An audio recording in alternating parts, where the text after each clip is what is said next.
Um, and yeah, gracias por venir. It's really lucky tonight for me to be here alongside you all to celebrate Leanne's latest book, although I have a stack of hers here that I will reference as we go through. And Leanne, did you want to read a bit first, or do you want to kind of have a conversation and move through? It doesn't matter to me. I can do either. Yeah, so maybe I'll ask a small question and then we'll open up. So something I'm wondering just about, and maybe as a kind of way of you know, putting us on a certain kind of ground to begin the conversation is, I'm thinking maybe we'll just start with like the book's arrival and what that means in the midst of a pandemic. And I'm thinking of two things, like, so one, this book is arriving to us here in the midst of a pandemic and also in a digital space. And so there are two ways I just kind of want to open up a possibility of you responding, is that one, I'm thinking what it might mean for these characters and stories, as well as your role as a storyteller, which is a relationship we tend to dislocate in Western literature, is that you write the book and then you disappear. But in many ways, you are a storyteller and you have that role. So I'm thinking about that, what it means to arrive with these characters and these stories, as well as you as a storyteller. And then also the pandemic and the digital space that they've kind of created this condition that it's a condition of migration, as well as I think it's a condition of precarity, which are conditions that many Indigenous or Native people are familiar with and have deep relationships with. So if any of those things you want to kind of enter into the stream of wondering about them. Ani Kinawaya, Mino Nakshik. Hello, everyone. Good evening. Girigada Juna Denawema, Kinagachi Nishnaabeg Ogaming Nadonjaba, Nagojawani Megbadoda, Bidasmusa, Ke Nadijnakaz, Nikichinendam Gibajayan Nongama, Andaek, Duanishaki, Migwech, Nikichinendam Mayayang. So thank you so much for joining us here tonight. Thank you to Elliott Bay Books for supporting me, and thank you so much, Natalie, for first of all, for this amazing thing that I've spent a lot of time with. I'll raise you one. Because I was working on a syllabi for book form. And thanks to everyone for coming tonight. So this book was written before the pandemic was a possibility, and at the beginning of the pandemic, the book was coming out, and I was wondering what that was going to look like with everything shutting down. And it's always really important, or one of the things I love about writing is I love seeing the way the work travels through the world, migrates through the world, the conversations that the book brings together, the thinking through together. And so I was a little bit sad that maybe this book wasn't going to get to travel. And so my sister, Ansley, who's a singer-songwriter in Toronto, and I made a really short EP at the beginning of the pandemic called the Noopiming Sessions that you can find on Bandcamp. And it's 4 readings over her compositions, along with James Bunton.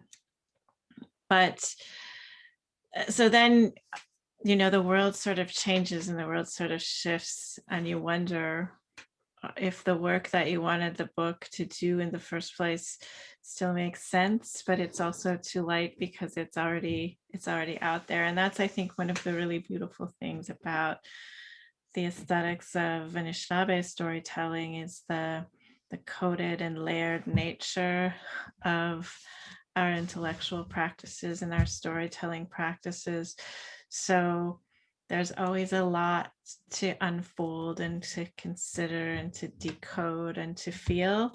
And I think Anishinaabe people and Indigenous people and Black people have been dealing with things like migration, dispossession, precarity, and sort of the weight of grief from the loss of dispossession, from the loss of our bodies, from the loss of our thought ways and our family members. So all of the things that the pandemic has intensified are things that are in the realm of our experience because of the violence of colonialism.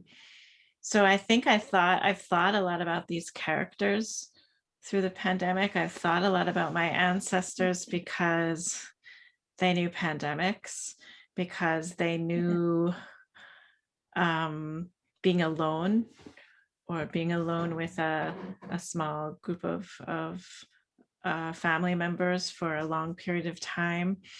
And I think one of the things that helped them through all of those times is story. Yeah, so I've been thinking a lot about that. Yeah, and I think there's something that I'm also thinking a little bit of as you're talking about this and thinking of this way of layering, and even as you mentioned, this EP, this album, and also a lot of the different ways that you come to story, or that you are part of the dissemination of those migrations of stories. And this feels like something that could be an important learning for us as people in this digital space. That we know some of the extractive natures of technology and things that we're really going to have to think about going forward. And I'm thinking a lot about how this space has become a multi-sensory space, or how that actually relates to the very nature, like the original conditions of your stories, it feels like, and the ways that you come to them, whether it's through music or spoken word, or these kind of collaborative natures, and even the different forms that you've been working on. And so I think a lot about the idea of story as being one of many sensualities that we have. It's one of our ways of being sensual, and it's such a capaciousness that for that sensuality, that, like you were talking about the layering, and even as we're thinking of these characters, these 7 characters, and the different sensualities of living or life that they embody or manifest or allow to take place. And so I'm thinking a lot about that, and some of those manifestations in these characters. And I'm wondering if you can just talk a little bit about thinking through like a lens of sensuality in terms of the relationality of these characters. Especially I'm thinking of how they enter into the space that they're in now, which is our time, and also how they're carried in the book. I wanted the book to take sort of the ideas that I often work with intellectually and use them to build worlds. And one of the things that I think I've talked a lot about, and that I think my elders talk a lot about, is this deep relationality. And so I wanted to sort of create this network of characters where bodies are almost nodes in a network, and where each being has these intimate, sensuous, complex, intelligent relationships with all of the different forms of life that they're related to, and that almost forms the setting for the book. So those relationships with plants, with animals, with other humans, kind of across time and space, with that concept of Bedab, and having the past and the present, or the past and the future kind of collapsing in on each other, creating the setting for the book. The main character, or not really the main character, the narrator, Mashkawaje, which means he, she, they are frozen in the ice, has experienced a trauma, but that trauma is sort of in the periphery, or in the background of the book. and the character is frozen in a lake. So I wanted to sort of use that as a metaphor, but also a real sort of situation where the character is shut down and they can't feel, and so they rely on these other 7 characters to care for them while they're healing and while they're stitching themselves up, while their body is frozen, and it's through these then 7 characters that the story unfolds. And so I wanted the story to feel like it was really intimate. I wanted it to take place in the present. I wanted to sort of take all the things that were normal for my ancestors and make them normal. Even though there's cities and there's roads and there's plastic bottles and there's all kinds of barriers, but I wanted to center that Anishinaabe world and that Anishinaabe joy and that sort of spirit of doing it anyway. And that's in part because I wanted to build that world, and it's in part because I feel like all the Anishinaabe people around me are doing that naturally anyway. And so there's this physical world, this colonial world that everybody's familiar with, but I feel like there's these other worlds on top of that I absolutely love living in and bring me so much joy and humor. So I think one of the things that, in talking about this book, and thinking about how we're relating to each other on Zoom, and how I didn't travel to Seattle and I didn't, we aren't all in the same room together. There's an intimacy that's missing. There's a deepness to the relationship, I think, that's missing. And I'm also like entirely grateful for being able to to come together virtually as well. Yeah, and I'm thinking too, just one of my language and momentum obsessions is migration, and I'm thinking in some ways, because we were reliant on the airplane, and not that this is necessarily any better in terms of where we're pulling the metals for these things out of Right. someone's backyard, and yet there's a real possibility here for the ways we might imagine carrying stories to one another, or the dissemination of these stories. I'm thinking even like after this event, how many people will be seated with like what you're leaving of these stories with people in so many different areas. You mentioned, so you introduced right now Mashkawaje, and I'm wondering if you would be up for reading some some from there, just so we get an idea of that voice and some of these relationships that you're talking about. Sure. I'm going to start at the very beginning of the book. Solidification. Once you move through cold, there is Pacific. Once you move through Pacific, there is placid. Once you move through placid, there is a condition of expanse. And it was in that condition of expanse that held me. I heard them singing above me. Mashkawaje fell through the ice to find quiet, to get out of the wind, to visit with Namegos. They all sang. Mashkawaje stitches up the hole. They're so cold, they can't move. They are frozen, stiff. The lake is their blanket.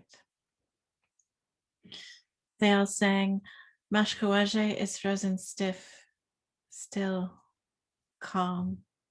No one knows if they're coming back. They all sang, Akawenze is fishing through the ice with a spear. They brought a line of beads.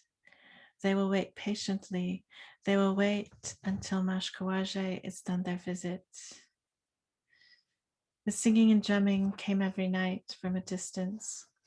different choirs every evening at dusk, marking the passage of time, reminding me there is still love.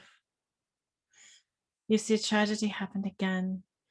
The details don't matter because the details are hopeless, overwhelmed, shut down. Know this. After 2 years, the best parts of me are still frozen in the lake.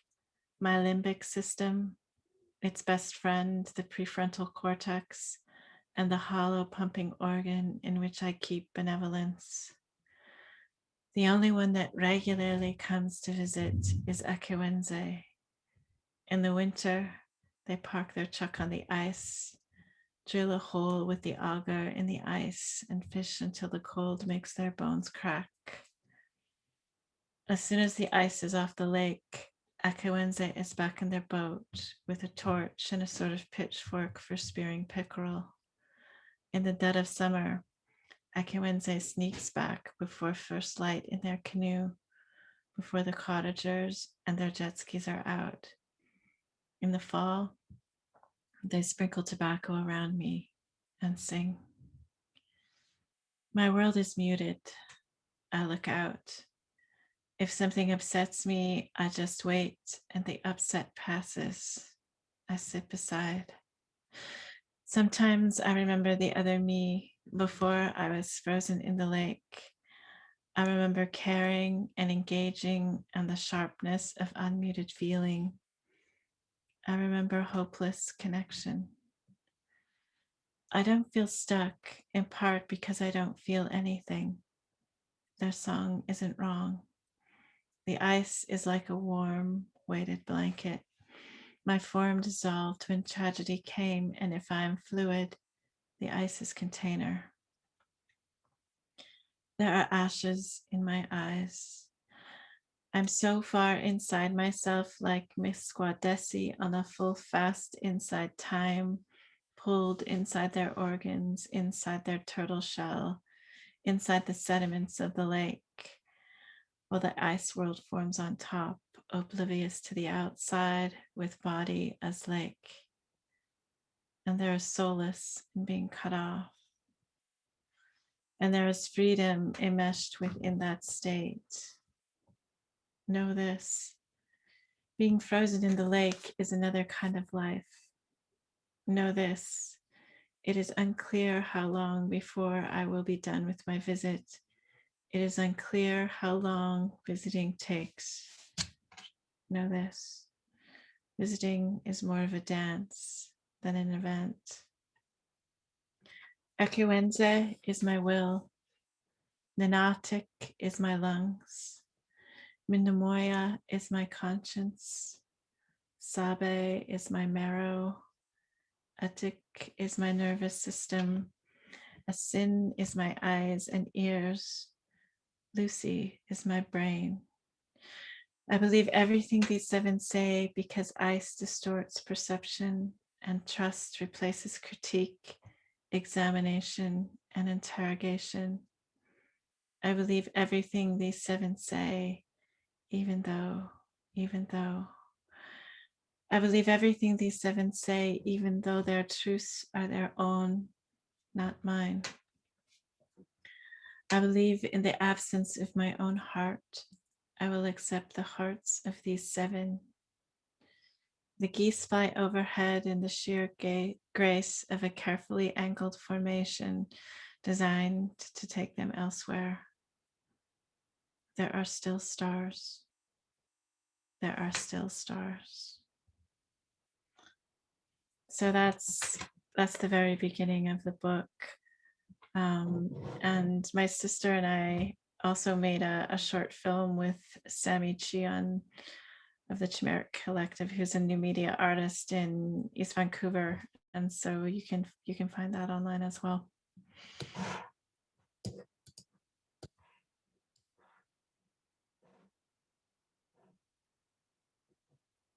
I think you're muted, Natalie. God, that's like now part of our lexicon. It's gonna have its own line in a dictionary. Like it's just hyphenated word. Am I muted? I think you're muted. Pardon. reading this opening section and Mashkawaje and thinking, I was struck just one by the water, the body of water itself, the idea of that frozenness. And I also want to talk about the disallowal of English gender when using Nishnaabeg language. But I wanted, one of the things I was really struck with in thinking about that beneath the ice is I immediately thought of the many murdered, missing, and Indigenous women. And I thought a lot about that weaponization of water. Mm-hmm. And I'm thinking a lot just through your books, and how water is an important voice in life in your books. And, like the weaponization of water through poisoning it or withholding it, or, draining it. And in some ways, that's happening to our river here, the Colorado River, but also our desert has been weaponized, and that we have this prevention through deterrence where we're using the desert to kill people who are trying to migrate. And so I was thinking a lot about that. And when I first began researching my own language, like coming to it in a different way, not just learning it from my elders, but coming to it in a different way, I was just devastated by looking at these old records that white linguists or ethnographers had come through and taken these stories down, and how many of our women, and so they were often trans, they were often non-binary, they're often two-spirit, and how many times in instances I came to transcribe and it was another, the word that was being used was huame, and it wasn't even, they didn't even bother trying to translate it. Like huame was enough to keep it othered, who had washed up on our riverbank or who had been found in the water. And so I was thinking a lot about that and what that meant, that way of being frozen, but also the power of that the life is still happening beyond that through these other characters. And so I'm wondering if you're willing to spend a little time talking about your experience of Mashkawaje and that idea of that frozenness, and like I'm also thinking what it took for you to imagine out of that space toward these other characters. And, so just think about that relationship and maybe even some of your experience in the labor of that imagination. I think that I became really interested in a couple of different things as a response to trauma and as a response to grief. The shutting down as a way of protecting ourselves, and just thinking in terms of my own experience of how I've almost had to, at certain points in my life, relearn how to feel and relearn how to process. So I was thinking very much about that shutdown phase, but not really wanting to sort of pathologize it, putting it in the lake as something that that if one was given time and support by the community, that eventually you process and you heal.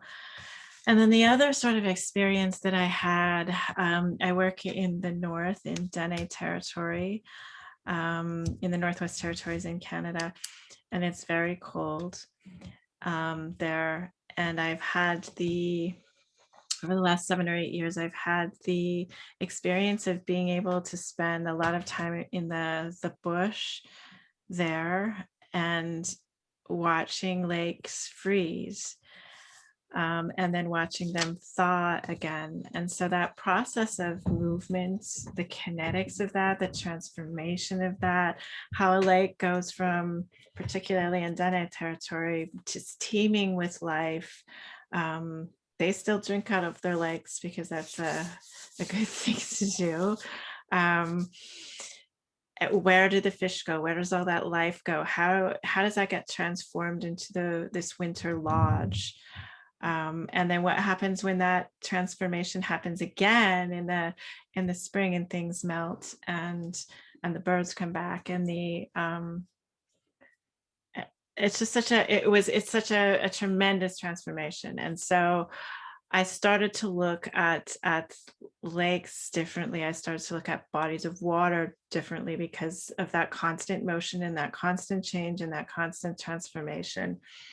And I think that I had almost been, in some ways, erasing or not seeing or misrecognizing the water in my life at that point, because I think once it froze, maybe I skated on it, maybe I went fishing on it, but I didn't think so much about the world and how life um, was still happening underneath that ice, because it wasn't visible to me.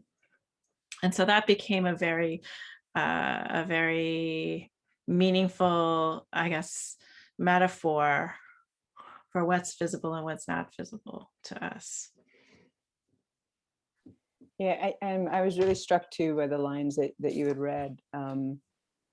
My form dissolved when tragedy came, and if I am fluid, the ice is a container. And then a couple pages beyond, and there is freedom enmeshed within that state. And so, and also to think of ice, like the water as a living being, and ice as being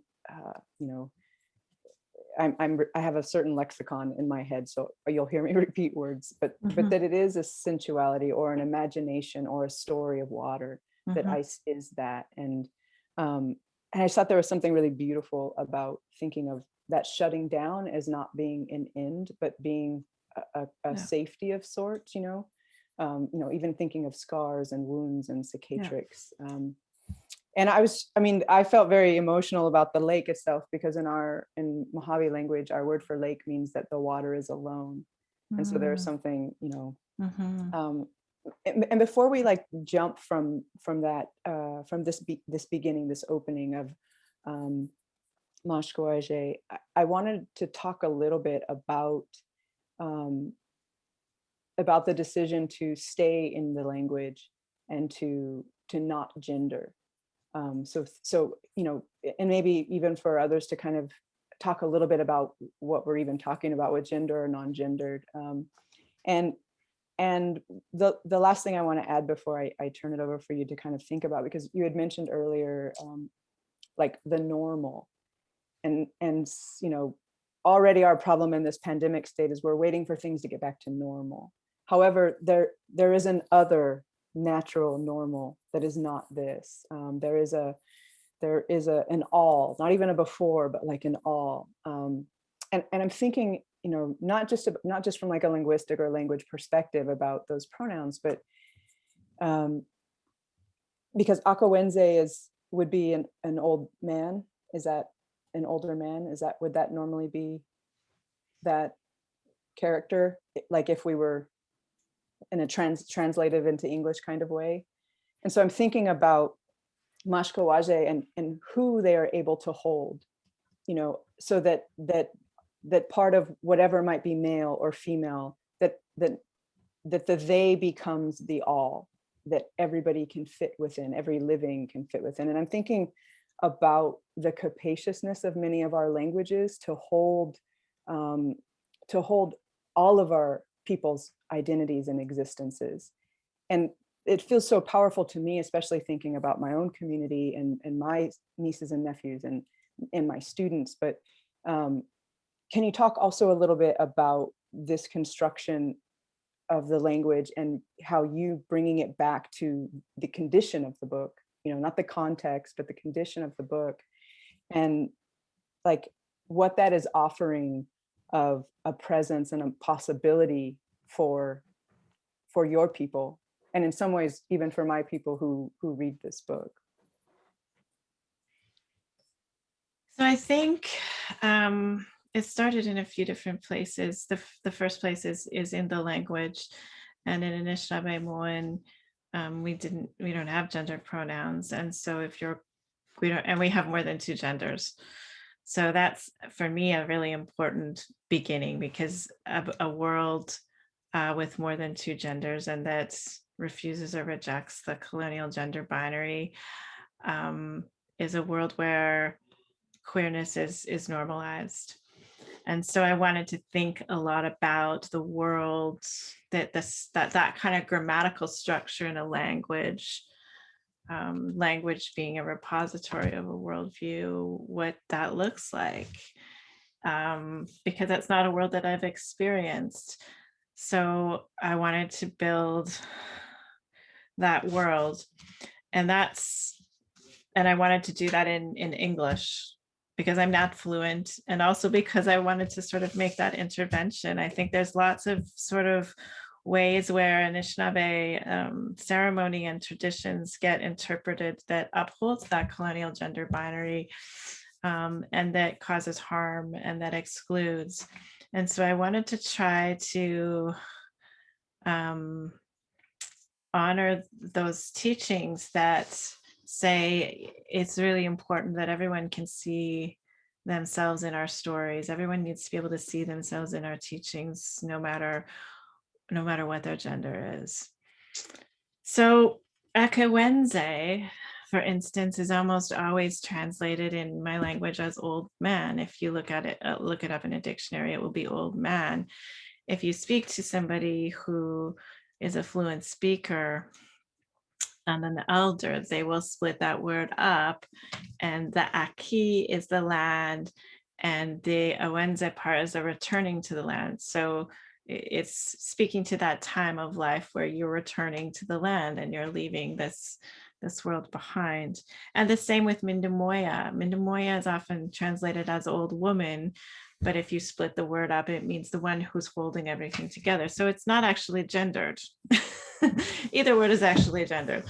Although it could be gendered, and it could be gendered with a whole bunch of different genders. So I started, these main 7 characters are using they, them pronouns as a way to really challenge that colonial gender binary and how it gets replicated in Indigenous storytelling and Indigenous writing. And I wanted to sort of, the reader to have a different, I wanted the writer actually, first of all, to have a different experience and to really think through, when I type in when I'm writing the word Akawenze and I use a they, them pronoun with it, how does that change the story? How does that change what my head is doing automatically when I hear that word, because I've heard it translated as old man so much. So I wanted to challenge that within myself, and then challenge that within the reader, and open up spaces where everybody can see themselves inside the story, where Ninatik is a maple tree with a shopping cart that's sometimes in downtown Toronto and sometimes in the bush, and uses they, them pronouns, because that makes sense in the fluidity of this. And then I think another sort of manifestation of that is this idea that all of these characters are sort of nodes in that network, and that their beings are made up with all of the relationships they are. So the plurality of they, them sort of then started to make sense, because it's an entirely different way of living in the world, and it's an entirely different world that gets built. And so I think that's been a very, very generative part of the book for me. And I really like, because I've written about these things academically, and so I tell people stuff like that a lot, but where I learned the most is when I was trying to show people, and I was trying to build that world. And yeah, it feels so. I'm also, I learned my language later, and I work a lot, and I'm very lucky that my teacher Hubert is also my relative, so it makes things more complicated. When you say that he's also my relative, people think, oh, it must be a lot easier, but it actually makes things more complicated. But I'm lucky how curious he is, because he's spoken, the language just is. So for example, Akawenze is a knowing. It's a condition, it's a being that he has. So probably would have never stopped to have thought about those pieces until I Right. ask. Yeah. It's also such a lucky relationship to give him that moment, because I think in some ways it allows the loss to not just be a loss, like the loss that my generation has. It's something that he can feel, so it doesn't just become him looking at an absence. It becomes this kind of, it's still touch. It's still his language moving through us. Yeah. And I'm thinking, like you were mentioning, the shopping cart and the maple tree, and I'm thinking a lot about the idea of new language, and I'm always really interested in the way, like, Indigenous or Native. I'm trying to use many words because I know that the words that you all use up there to identify are a little bit different than ours. Yeah. So Yeah. I'm going to go through the whole list of them. But I'm thinking about, again, and I had mentioned this briefly earlier, I think when we were talking before this began, but that all of our stories people always think they're only back there, like that tradition is not a practice that we still have, that it's not still an intention that we have. And so when I'm reading this, and I love thinking about the way that Indigenous or Native writers are framed, because I've been looking at just the ways people have held your book, and from fragment to to a new way of doing something, when as if that's not natural, the constant, like, to make new songs, right? Like our young people are they're making their own songs. Yes, they're learning the ones given to them, and these new ones are also given to them. And so I'm thinking of this relationship of new language, and what it might mean, and just the necessity that every story or every language, to be alive, it must have the capacity to tell itself new, right? To make new.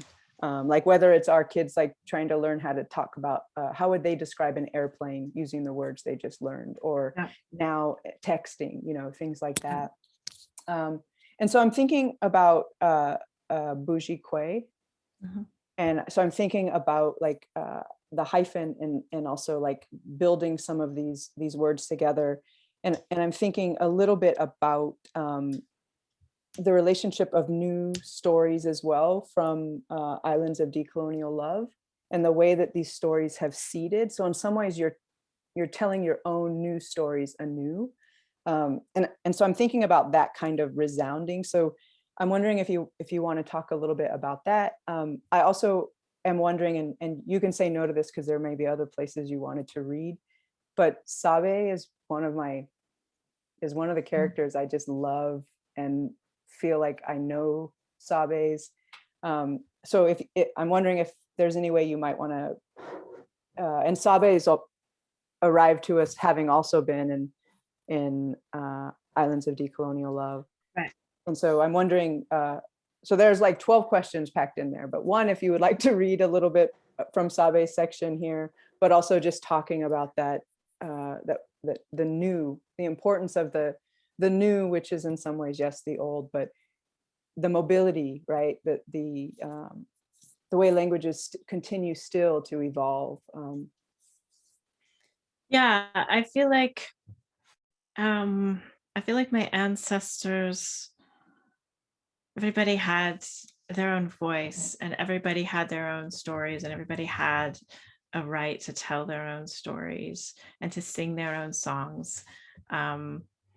And there's something about art and storytelling under capitalism where that becomes a very individual kind of pursuit.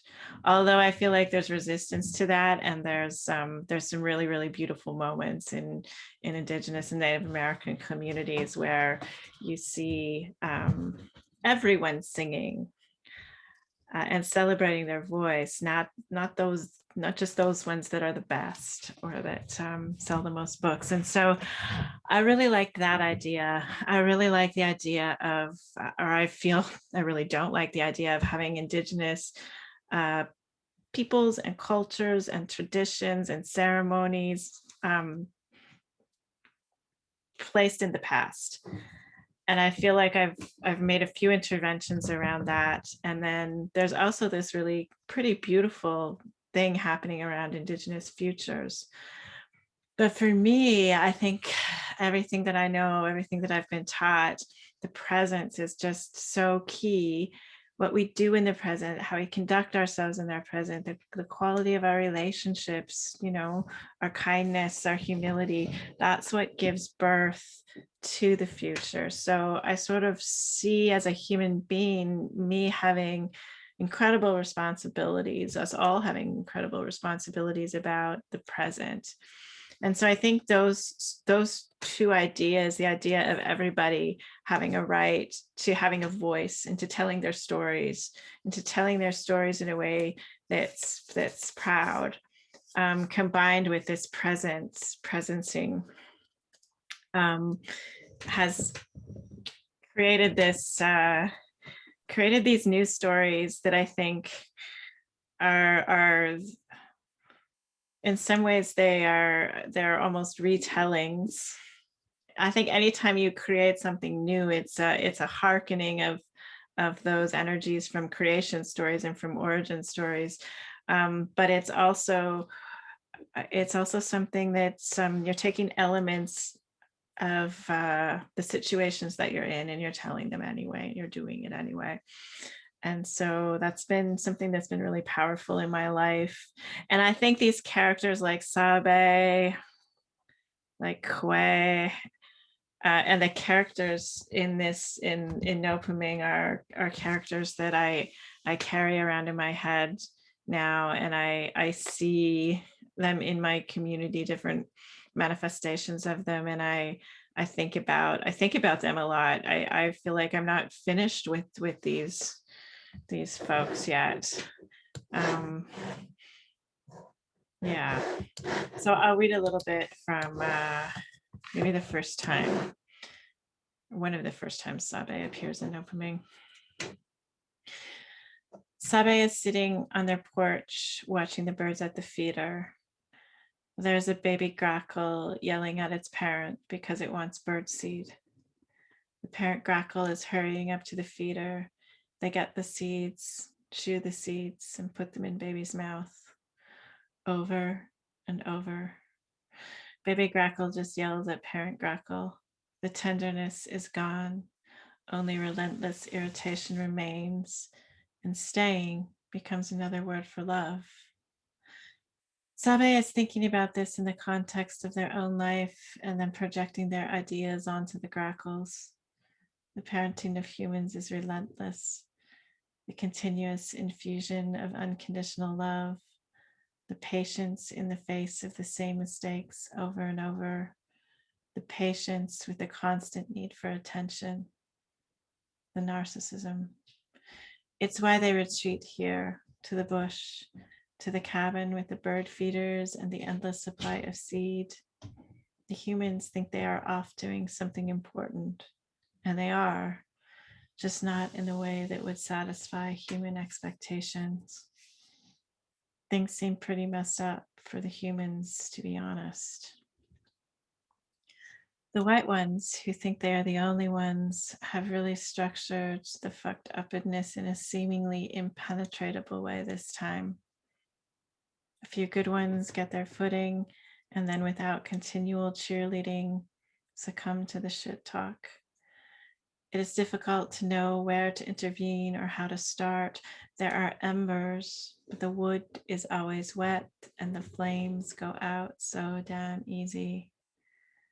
Everyone thinks the ancestors have all the answers, but sometimes, most times, it takes more. Sabe keeps their special things in red cloth, safety pinned to their undershirt. A tiny piece of flat cedar, a single strand of sweetgrass, a pinch of tobacco.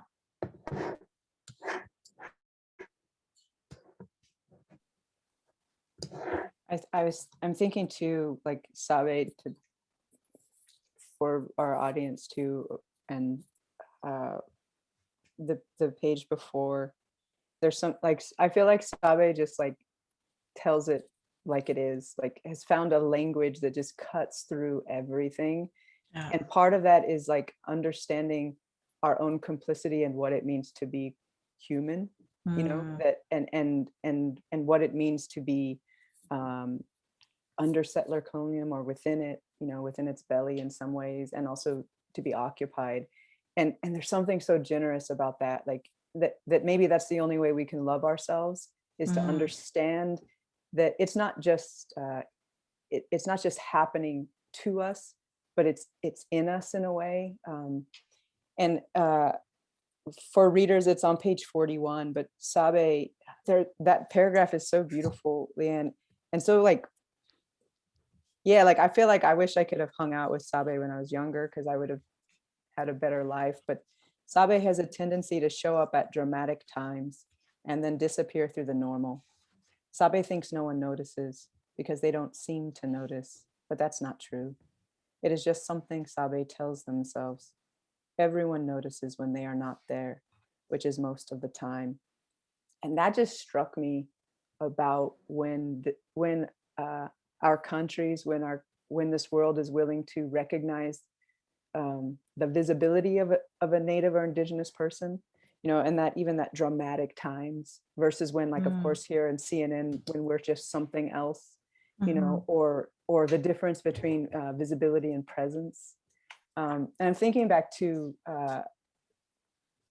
Sabe in Islands of Decolonial Love, and when Sabe comes over, and so we learn a little bit more. It's like at the music venue, yeah, and so there. And also, pardon for reading to you from your own book. I don't know if that felt weird. That felt awesome. Usually we have to like, that has to happen in the introduction when someone reads the poem and you're like, dang, I can't read that anymore.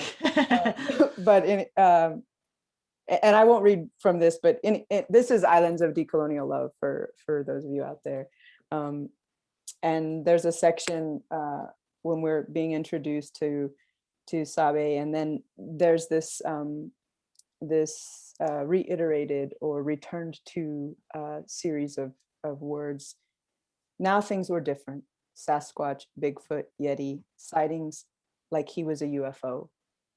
And then we move and we get some dialogue, and we're learning a little bit more about Sabe. Appeared to be in her late 30s. She'd been on Earth for much longer than that. And so now things were different. Sasquatch, Bigfoot, Yeti, sightings like these. She was a UFO.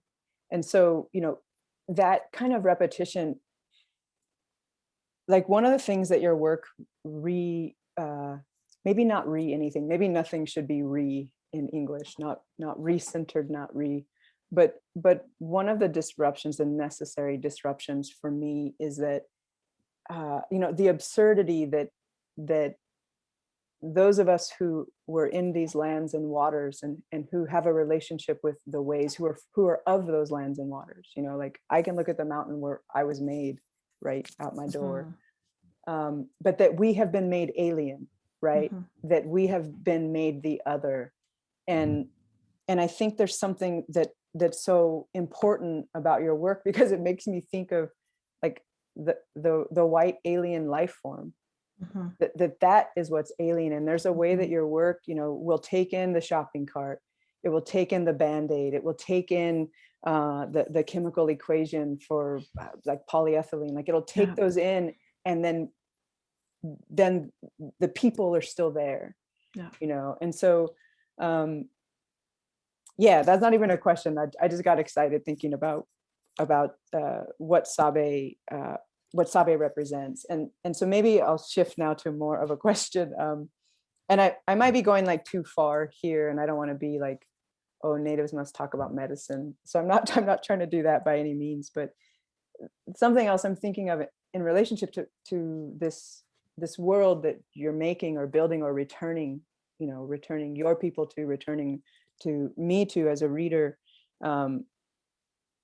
There's like a new medicine, or a willingness to find the healing in things, whether it's the first deer, or whether it's like, I guess it's y'all's Walmart, but the tire place. Yeah. Like, it's like, it reminds me of in Gallup, there's a gigantic Walmart, and Yeah.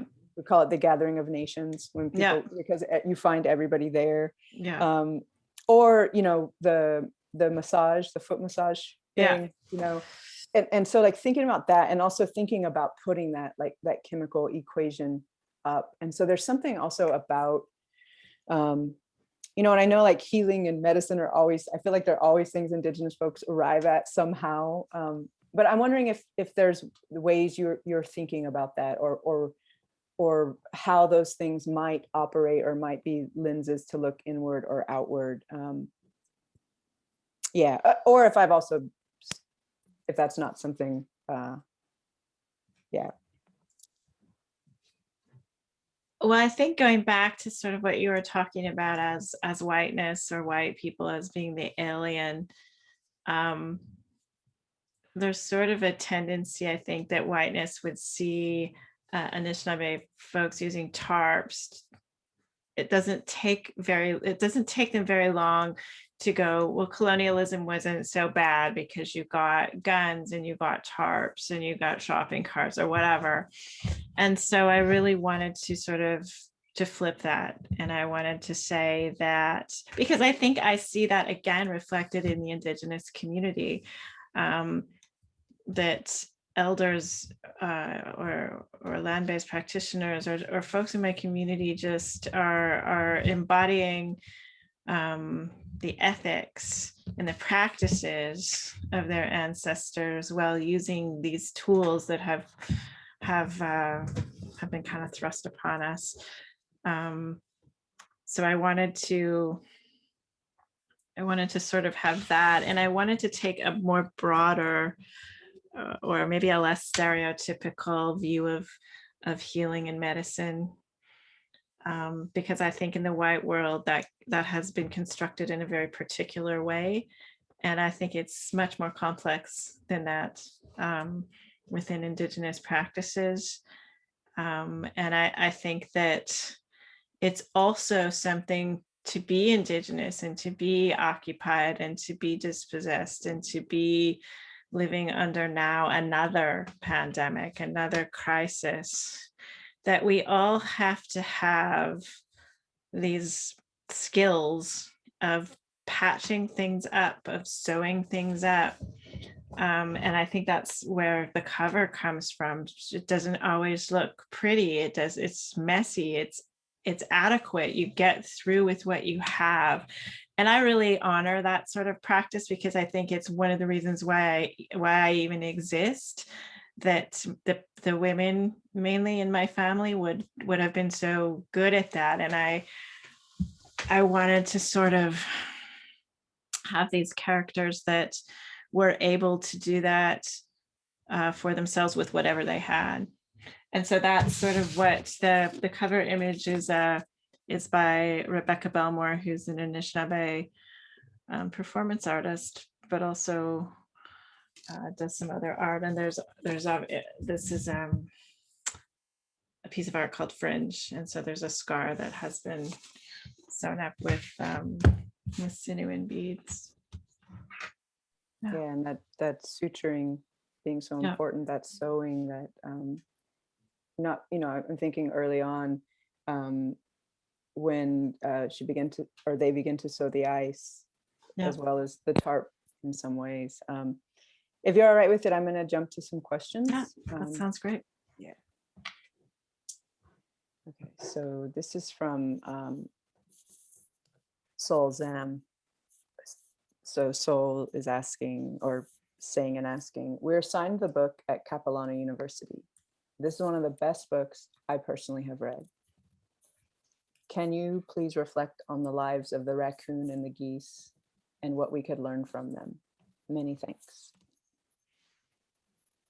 So one of the things I think I've thought about since Islands of Decolonial Love is often, I think, particularly early on in my career, I thought of colonialism as something that happened to me and that happened to my family and that happened to Anishinaabe people and Indigenous people.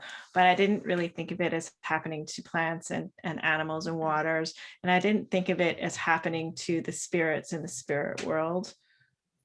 and I didn't see it sort of happening to things like raccoons and geese. And so I started to think about that. I also started to see these divisions between urban Indigenous folks and Indigenous folks on reserves or in rural areas, and that sort of becoming a dichotomy, and those intentions starting to arise. And then I think as I sort of toured around Canada and the US, I was getting lots of questions from young Indigenous people who are saying, hey, like I've grown up my whole life in the city, I don't know how to connect to the land. And so the first iteration of that was sort of the short film Bedabed, where there's a young queer person who taps maple trees in an urban area. And then in this book, it sort of manifests itself in talking about Canada geese. Geese are present in Toronto, they're present in our cities. Some of them fly south to Florida for the winter, some stay. And so the metaphor and the satire was so clear to me. And the same thing with raccoons and now beavers. I've also thought about this in terms of beavers. These are our animal relatives that are around us, that are living in the city, that have urbanized, that are very successful in certain cities. And how are they coping? How are they struggling? What does their resistance look like? And what does that say about us? So it became a tool, I think, in terms of the storytelling, and it became a way that there's lots of humor in it. And so many people have come up to me and said, oh my God, I built that Zen pond in my backyard too. And the blank came and took it away. Wow. Yeah, no, that's our word for the Canadian goose is yalak.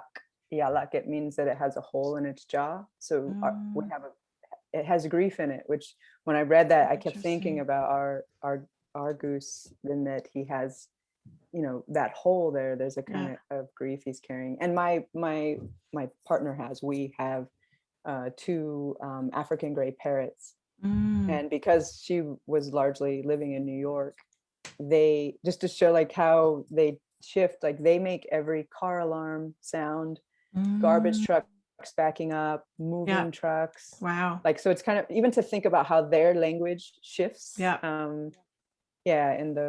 In those ways. That's so interesting. Yeah. So another question from Adriana Hereb. This is the hard part. I apologize if I'm getting your names incorrect. So I'm just going to resort to Spanish vowels here. So Adriana Hereb says, thank you so much for this conversation.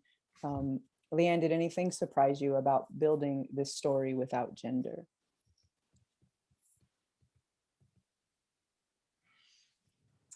It was, I think it surprised me a little bit how easy it was, almost automatic, for my brain to ascribe certain genders to certain characters, even though intentionally I had set out not to do that.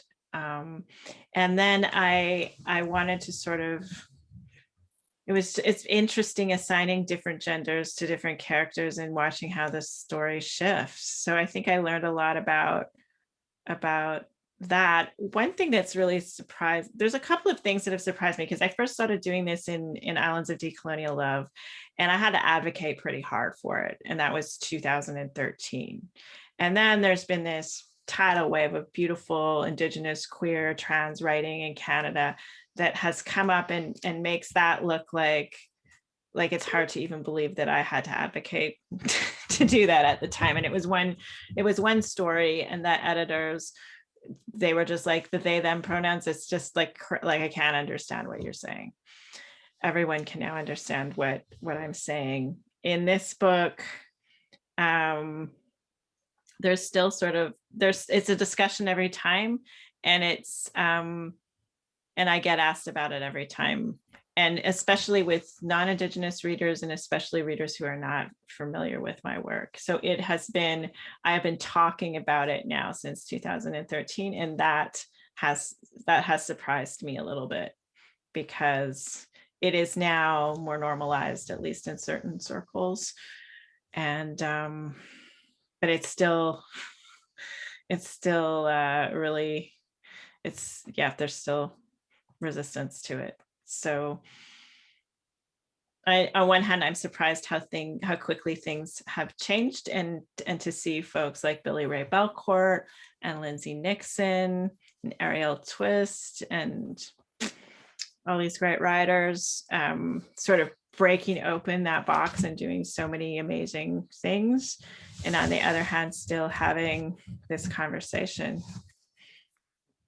Yeah, and I mean, I think something, again, that's really beautiful is it's, you know, it's letting in different knowledge systems, or, you know, maybe even beyond knowledge, right? Because they can't be extracted from. And there's a question here that I'm going to read a quote from when you spoke with Aaron McBride at the Ottawa, I guess it was the Ottawa Festival. Right. So this goes right into the question. The question is from Jennifer Smith, but this is one of the things that you had said. I was taking kind of furious notes, but you were talking to Aaron and you said, "You and I will be ancestors someday. What will we do? What parts of our culture will inform how we will respond when they need help and support?" And it was such again, that, you know, that what does it mean to become an ancestor? What if we stopped acting only like descendants? And so this question from Jennifer Smith, I feel, is related.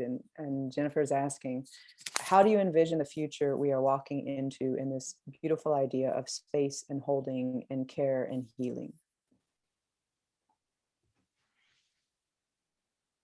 I think when it first dawned on me that someday we were all going to be ancestors, that became very instructive in terms of the kind of human I wanted to be when I wasn't an ancestor. And so I certainly, and it also sort of shifted the relationship that I think I have with my ancestors and the conversations that I have with my ancestors. And it gives them, I think, it humanizes them a little bit. It makes them more complex, because I think they are complex. It makes them more intelligent and nuanced. And I love being sort of in conversation all day long with the past and with the future. So I think one of the things that I wanted in all my work is I wanted to really hold space and make space for like simple things like kindness and gentleness and love and intimacy, and have that really normalized. So I wanted it to be a really, really generous space, a space where parents, you know, rub your back and care, because that's what I wanted to read. And I have enough tragedy and trauma in my life, and when I go to read, I want to be able to see myself in the story, for sure. So I don't want it to be whitewashed, but I also often crave just a space. I think crave to the point where I've made up the space in my head and then written it down.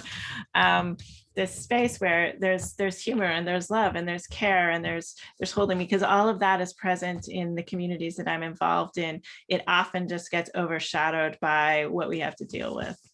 And so I wanted to be attentive to it. And I think for me, being attentive to it, paying attention to when it happens and when it doesn't happen, and when I get too triggered or shut down to be able to do that, I think that's really instructive about the work that's in front of me. Yeah. There's a question about the cover, and so it might also be a time to think about Noopiming and In the Bush, and then the book that in some ways that it's in conversation with. I think it was called Roughing It in the Bush. Is that? Yeah, and so that is related to, or maybe we can relate it to, or we can bifurcate them. but someone was asking if you could talk a little bit more about how you chose the Rebecca Belmore work for the cover of the book. And you talked briefly about it, but I'm wondering if there's any more that you might want to add about that.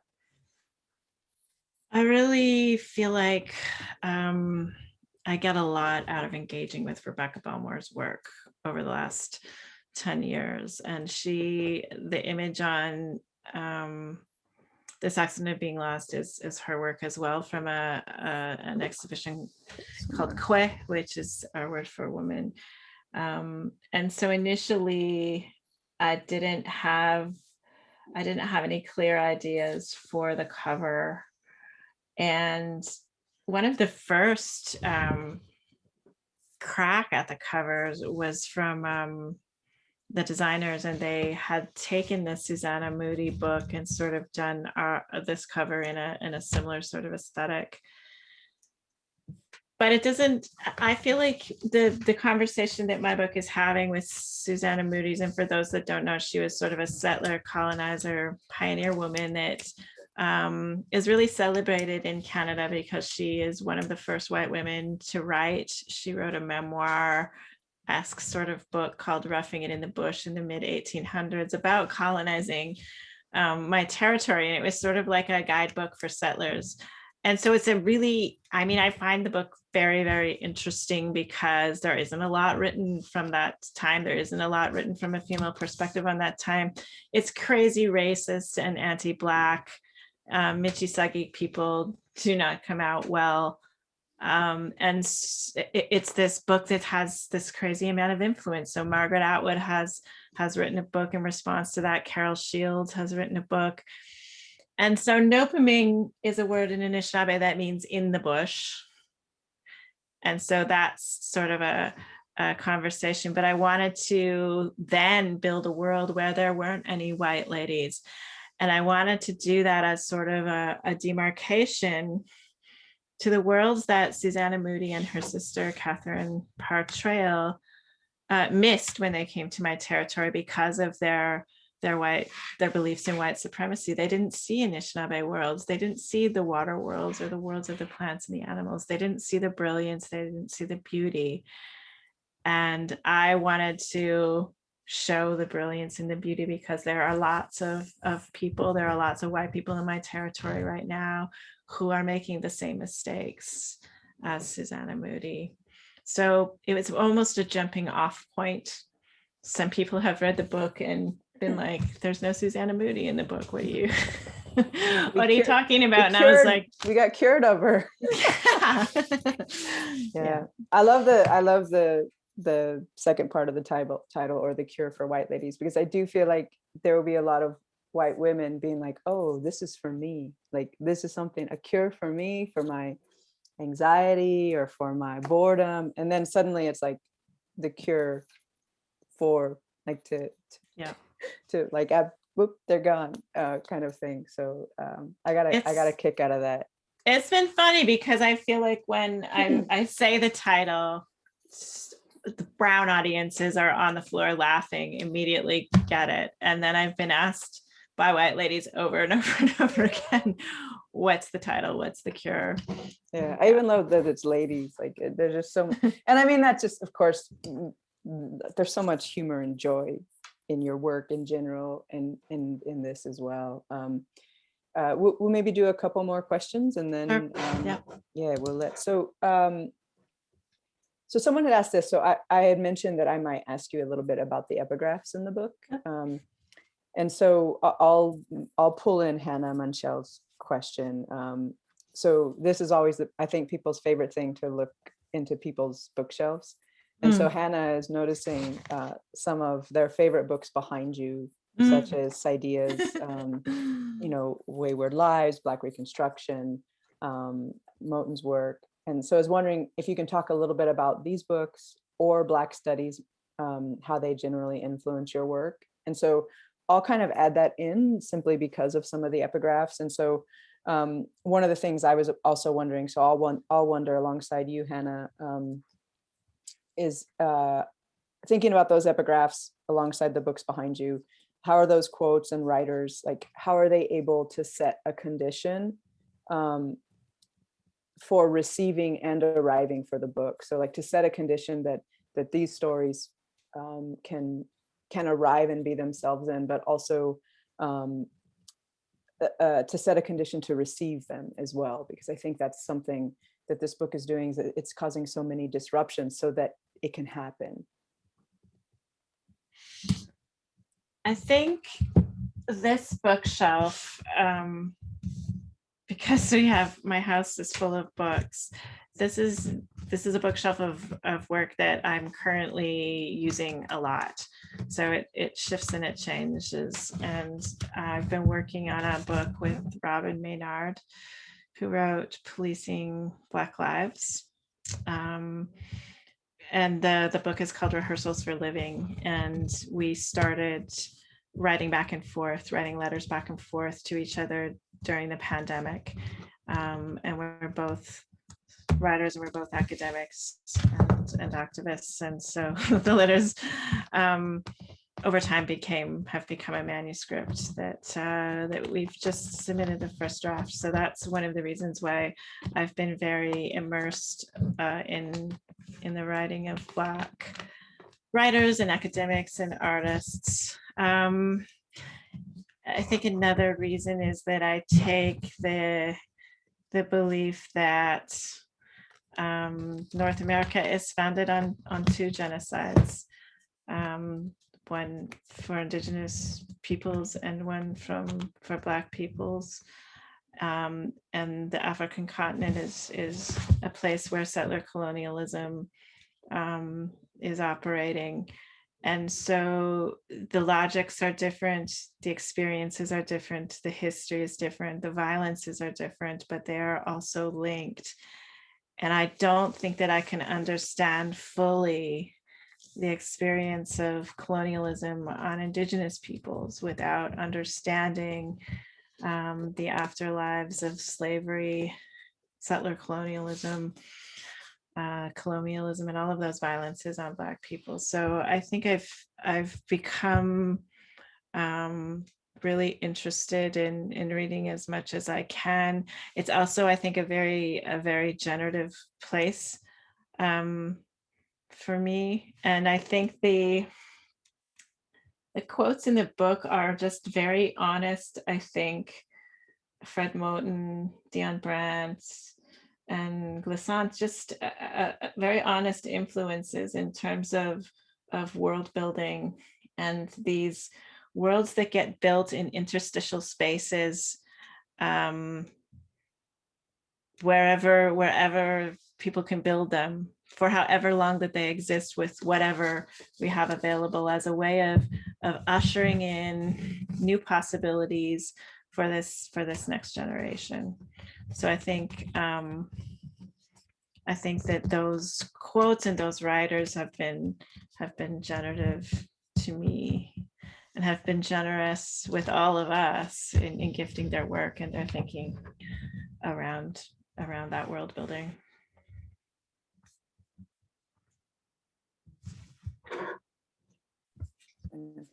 It takes me back to thinking about like the idea of radicalism and how, and for those, I don't know if I showed this book yet, but here's the other book, and thinking about story and even about, you know, freedom, but also thinking about the idea of radicality. And sometimes we think it's moving in this direction when in many ways it's just going back to the root, and that those two roots are so important. And it, you know, in order to think about anything that might come next, we have to, I think, in some ways think about not only what has happened, but what had to have happened and what is yet to have happened in order for us to arrive there. And so I think about that a lot. I feel like that's also a generosity that that you're constellating along with those works, the works behind you, as well as the works in the epigraph, is that that disruption of radicality is also a return. You know, it's the disruption or the willingness or the generosity to return to a root which we know the pain of roots are deeper and more difficult to dissipate in some ways. Yeah, so I mean, this feels like a possible place to kind of stop. I'm wondering, so you had mentioned earlier Bedaben, and I think it would be great to stop. I'm in that that native space of not knowing, like, am I out of time? Am I in time? But thinking about that word, maybe if you are up for talking a little bit about it, and because I think they're like one of the ways you were talking about the words and like being able to, like, they're not just words, right? It's language. So you're feeling and experiencing the sounds and the pieces of it as it comes out, and so you feel your body again. So there's such a different sensuality, I think, that for me feels like I get to experience when I'm learning my language, but also I get to offer it back to my elders, Right. when he's teaching me. And so like in Mojave, in order for our sun to come up, like, so my teacher sings our sun up. And so in order for the sun to come up, we say that the coyote has to wipe his tail across the white part that happens in the morning before it becomes morning, which until I heard that song, I'd never gone out to see that, even though I'd been there for that time. And so just thinking about all the different measures of sensuality and that the language is offering of us to know of ourselves or remember of ourselves that we might not know yet. And so if you're up for it, maybe we can kind of go out on that note of, like, in your language, and talking a little bit about that. So a lot of times I get up very early to write, and I get to witness the rising of the sun, which is an important event, I think, for a lot of Indigenous cultures. It's an important ceremony for Anishinaabe people. It seems like a miracle to me, because it happens no matter what. And so I would be writing Noopiming, and I would be noticing that it's that there's first light before the sun rises, that first little bit of light on the horizon. And the word for that in my language is Bedaben. Bedaben is a name. Lots of people are named Bedaben. If you look in the dictionary, it says it's dawn or first light. If you split those words up, the be is a prefix that means the future is coming at you. The da means home or the present, and ba or ban is a suffix that you would put on the end of someone's name after they had passed on to the spirit world, after they had died. So it denotes the past. So it gives this sort of concept of the present, that first light, that first moment of light, being a collapsing of the past and the future in on itself. And so a lot of my work in this book is thinking about that, the importance of that presence, the importance of being present in the present, of witnessing that light, and of being in conversation with the past and the present, or with the past and the future, having that sort of flow, those energies flowing through my day and flowing through my being. And you're right. I mean, that's just the sun coming up. There's also a whole bunch of stuff around noon and the sun setting and the moon rising and all the different phases. And so I feel like it's just sort of one window in. And I love, I think, like you do, that's encoded in the structure of that word. And it feels like such a gift to be able to learn the literal meanings, the sounds, the conceptual meanings, and then have kind of the story and the poetic spill out of those words.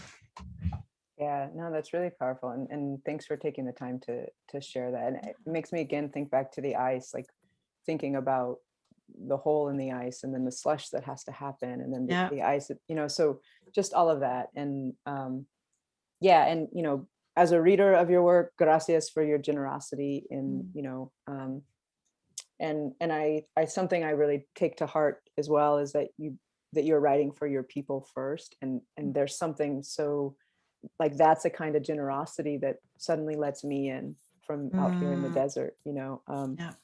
Yeah, but mil gracias. I'm gonna be your manager real quick and send everybody back to the chat to find the links to order the books. We'll have here's just like a quick 3. So this is one we talked about today.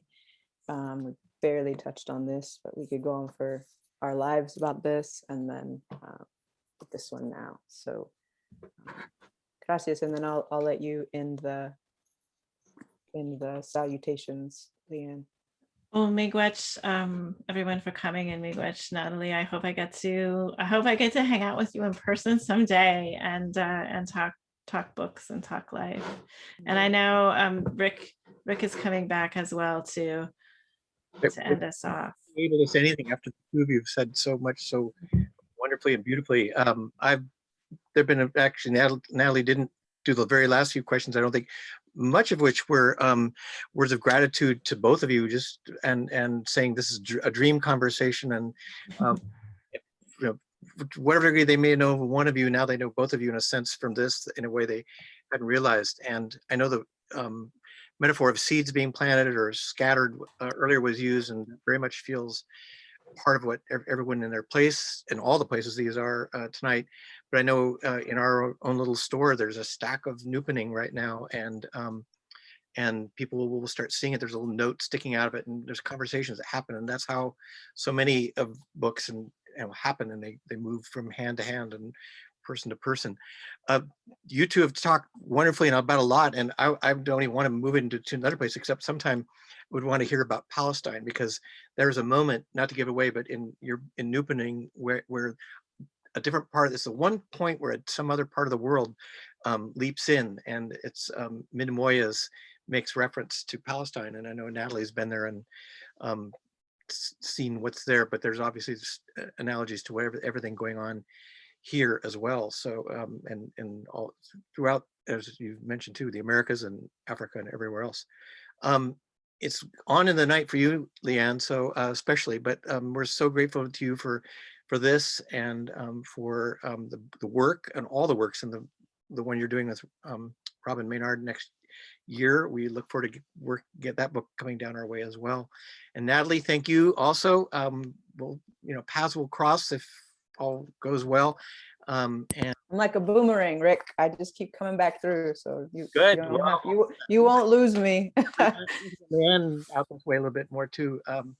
And we miss a lot of the exchanges with our Vancouver friends. Books at least can go over the line, even if we can't. So there's a few of Leanne's books are not. I'll hold these up since real quickly. This is a book of stories. We're actually sort of almost written with children in mind, or younger audiences. It's a wonderful book. I don't believe this is in the States. The gift is in the making, and an anthology that Leanne edited, Lighting the Eighth Fire, which is writers from different Indigenous groups and backgrounds, but it's very good. And I think that's it of the ones. Oh, also this is the other one that I don't think Natalie has. We have Natalie. We'll take notes. You want me to go get them? I got them. Okay. I'm part of the underground book trade, so I can get books from all over. You know how to do this. Okay. I just got some books from Vilnius, so if you need a book, Rick, call me and I'll try to get it for you. I will be after you. Okay. So good night to all. Again, the books are as Karen's been posting, and thank you to Karen. And there's music and more books to come from Leanne. So thank you. Good night. Gracias. Dream well, everybody. Ciao.